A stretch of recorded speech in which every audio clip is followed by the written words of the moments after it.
opening up the conversation on how it's time now, before you get into one party, one nation, one election, or any other debate nationwide, what one needs to get into a debate is it time to stop the competitive populism that we see. And it's coming in from one of the chief ministers who's actually giving out the guarantees that his party promised. Now, what is happening in Telangana is not just limited to a Congress state of Telangana or to the other two Congress states of Himachal Pradesh or Karnataka. It's reflecting in BJP-run states as well, viewers. Now, what happened today was the Maharashtra Assembly had to give out its budget. The Maharashtra Assembly has clearly tightened its purse strings. Allocation for the Ladki Bahin scheme in Maharashtra has been slashed by rupees 10,000 crores in state budget. Pre-election promise of increasing monthly stipend to rupees 2,100 kept on hold for now. And the 1,500 rupees will continue, albeit with stricter conditions and eligible beneficiaries. What's also happening right now in the national capital, the BJP promised the direct cash transfer to women.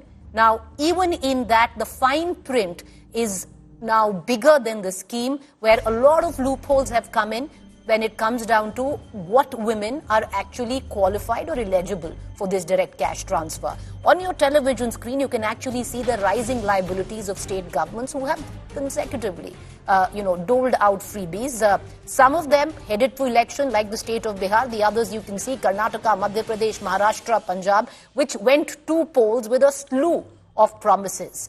Now, in midst of all of this, while we give out all the details to you, you can see it right there. Rajasthan, Tamil Nadu, Telangana, UP, Delhi is just where they stand in terms of debt. And you can see the numbers. And the numbers, what we can, clearly say, have been rising. There have been a few states that have actually reduced their fiscal deficit.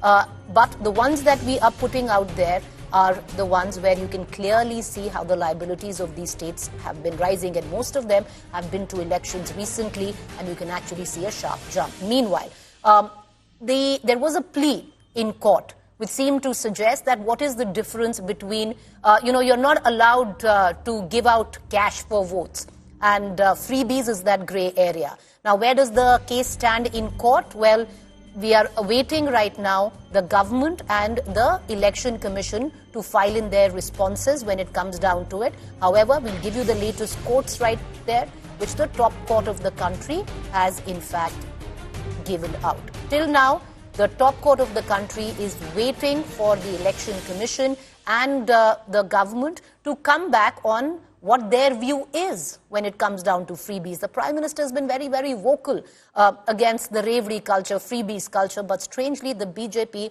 has now resorted to exactly that in poll-bound states. Delhi, the latest example.